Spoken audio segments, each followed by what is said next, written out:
Western Desert Air Force was desperately engaged in a battle to keep the Mediterranean sea lanes open.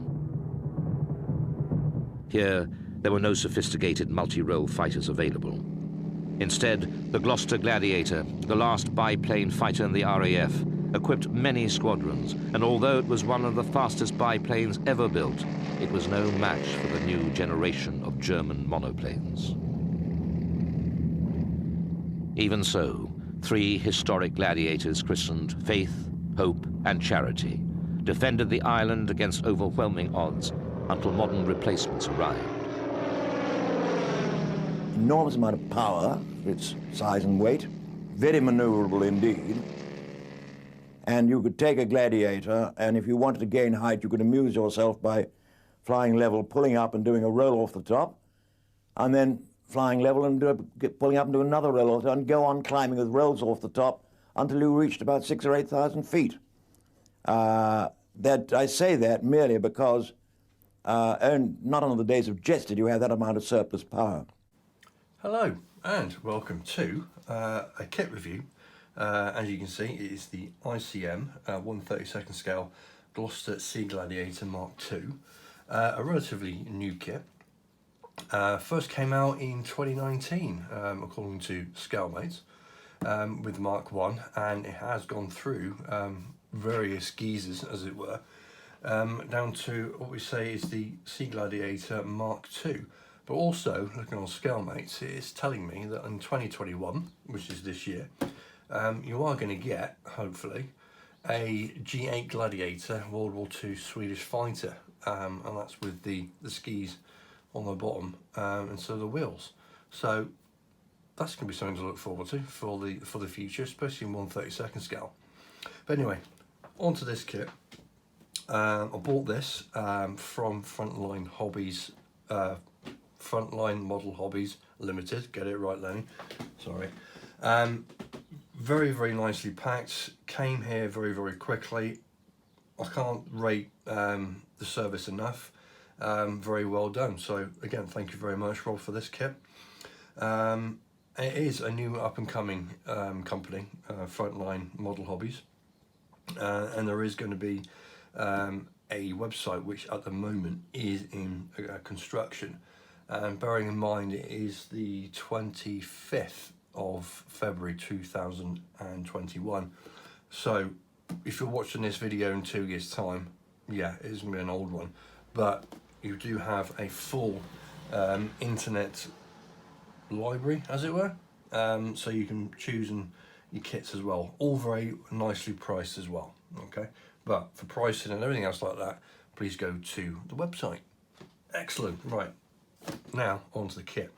Now, kit comes into a nicely sized box, and with ICM, it is a top opening box, nicely sealed. Come on, you swine.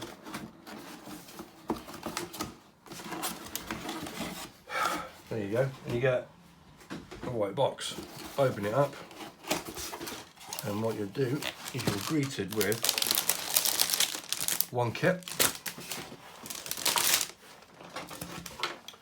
a set of instructions, and inside you've got the decals. So before we go head on into the kit, we'll have a quick look at the actual instructions. So you get all your proofs. That's my dog, she's on the bed. Right, so what you do get is a full plan of what you do get on your sprues. You get, quite a lot of decent sprues, or the amount of. So yeah, moving on. And parts that are not used are within the actual pinky reddish colour. Anyway, so we dive in straight into the cockpit area, putting in what I think is the 303 machine guns on the fuselage sides, and you're basically working your way through the cockpit, putting it together from the very start. From what I can see, it looks pretty comprehensive. There is aftermarket details for this. So let me just go on to the actual kit itself on Scalemates, and let's have a look what we've got. Yeah, we've got quite a decent amount. A lot of it from Edard, and yeah, you do get, or you can get, a replacement instrument panel, seat harnesses, and well, cowling for the engine, and pretty much all entendres for it. So if you wanted to, you know, avoid the kit details and get yourself aftermarket, go for it. But I think really I'll be going through, well, when I do build this, it'll be straight out of the box, no messing about. So flicking through, putting it all through and together, final bits of the fuselage,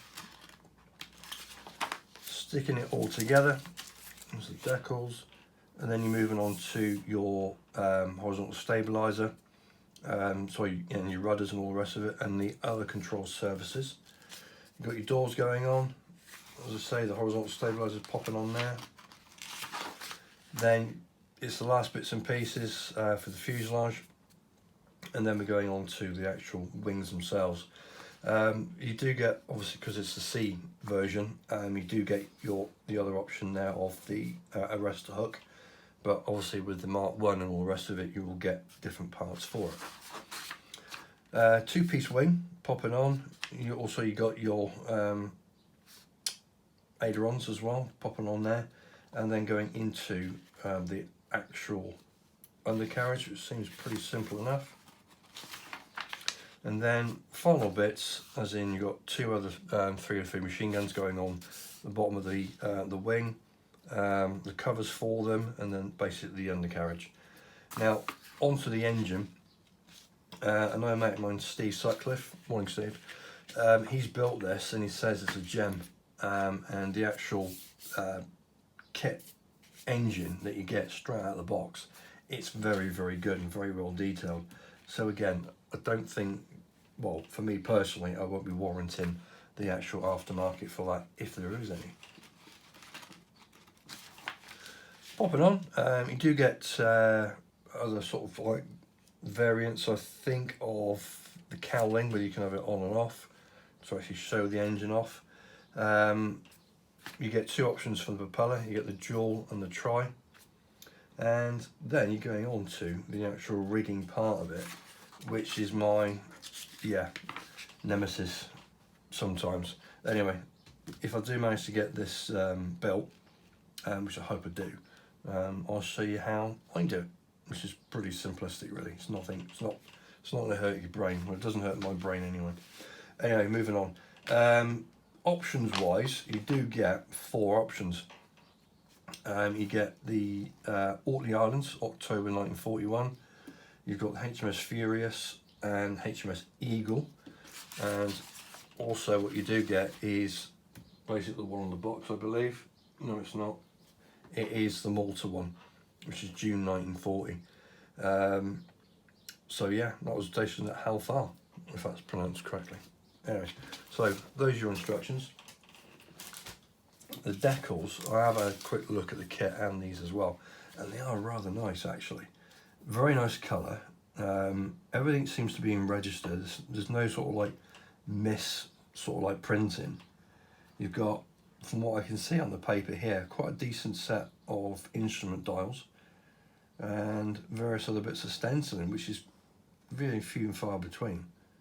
But overall, yeah, very, very nice. And if you just, they don't feel that thick either. So the thing is, I've never used ICM decals before, so it could be a case of you slap them down, put some decal solution over them if you do use that, and they should hopefully bed down quite well. So yeah, cool beans. Right, let's have a look at the kit. Right, the kit itself, it comes in 6 sprues, I would say like a medium grey plastic or styrene. Now if you did notice, the actual kit does come in just one bag. Now don't be sort of like, oh god, my kit's going to get damaged because it's all in one bag. No, I extremely doubt it, because the actual bag itself is quite tightly packed, and the chances of the kit moving around and causing damage to the other parts is minimal, if not impossible to happen. So fair play on that one, ICM. Yeah, cool. Anyway, the kit itself, the kit is, I'll tell you what, I've never really built an ICM kit all the way through, but I've got to say, I mean, the actual detailing on this is absolutely crisp. I mean, it's sharp as a razor. It really is. It's really nice.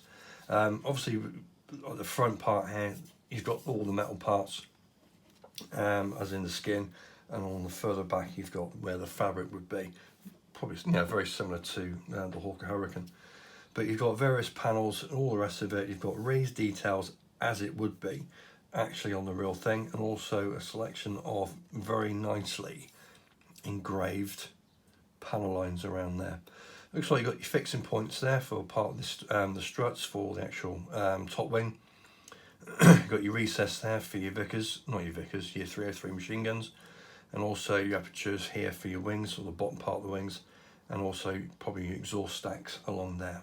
Okay, inside you don't really have much detail at all because you've got plugins for it, as in the framing, so really shouldn't worry about that. And also your anchor points there for your 303s when they go in. Okay, so that's your sprue. What I'll be doing is also, I'll be putting on, if you've probably seen them already, the actual close-ups of it, and also on the Facebook page I shall be putting sort of like more close-ups so you can see it there. Okay, you get some smaller sprues as well. So on this one, I'll basically just go very quickly.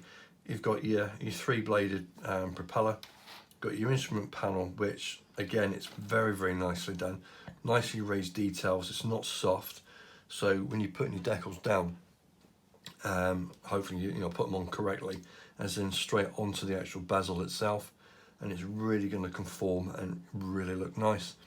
On this one here, you've got your obviously your Sea Gladiator option, where you got the mounting for the actual arrestor gear, which is just there. But on this one is basically, as you can see, a lot of it to do with the engine. If I remember rightly, it's the Mercury engine for this one. I did do some reading up on this one last night, but from what I can see, you've got a very, very good rendition of the Mercury with all the cylinders and everything else like that. Sort of like, I'm no good with engines if you haven't noticed already, but you've got all your other details. I should imagine your exhaust, your whatever, manifolds and other bits and pieces like that. Anyway, moving on, you've got your struts along here. You've got various other parts for the front part of the engine, which is there. Your rear wheel undercarriage section, and parts here, from what I can see, is you've got your inner sort of your fuselage, as in your cockpit.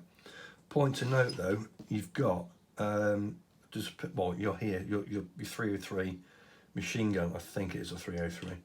Anyway, the actual detail on this is quite stunning really, because all the cooling jacket along here, you've got all the recesses where it would be, and the actual detail on the surface of the actual gun itself is really, really nice. So if you wanted to show these as an open or whatever you want to do, you're going to have some nice detail on that one. So yeah, cool. Right, that's that sprue.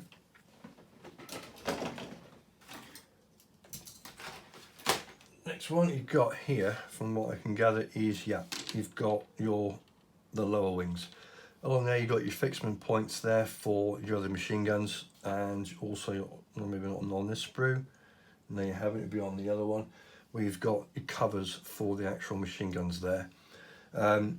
The detail on the surface, again, is exactly the same as the actual fuselage itself. Very nice, it really is. It's sort of like, I don't know, for me, it almost is the same, if not better than Tamiya, as in their service detail from what they've done over the past couple of years. But this is really, really nice. I know Steve has actually built this, and he says it goes together really well.